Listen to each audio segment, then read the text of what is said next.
Je m'appelle Fabienne Bouzbacher, j'ai 52 ans cette année et voilà 20 ans que je suis atteinte de polyarthrite rhumatoïde. Au début, la maladie m'est tombée dessus comme un boulet de canon, je dirais, parce que j'ignorais même le nom de cette maladie. Ça m'a violemment frappée, si bien qu'en quelques semaines de temps, j'étais quasiment handicapée et en fauteuil roulant. J'ai dû interrompre mon travail pendant environ 6 mois. Je suis enseignante en collège. Mon travail me tient beaucoup à cœur et ça m'a fait vraiment très mal de m'arrêter à cette époque-là de travailler pendant ces 6 mois.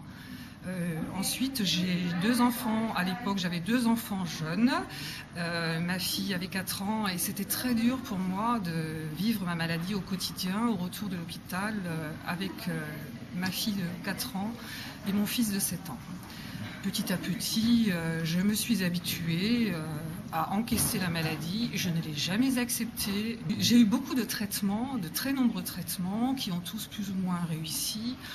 Mais la plupart du temps, ça s'est soldé par un échec, malheureusement. Donc à chaque fois, j'étais abattue, mais toujours prête à recommencer parce que je veux vivre avant toute chose. Et avant cette maladie, j'étais tellement en forme, j'étais si heureuse de tout ce qui m'arrivait, heureuse de mes enfants, heureuse de mon travail.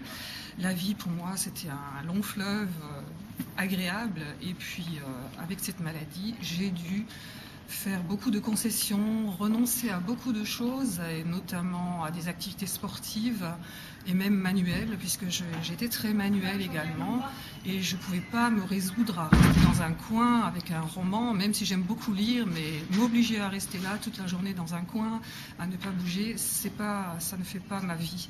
Donc j'ai décidé de me battre dès le début, j'ai refusé la maladie farouchement.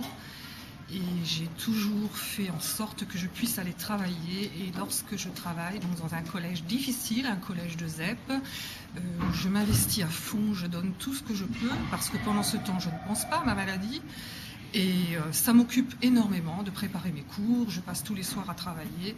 Et pendant ce temps, j'ai l'impression de vivre, voilà, parce que j'ai quand même des satisfactions à ce niveau-là dans mon travail.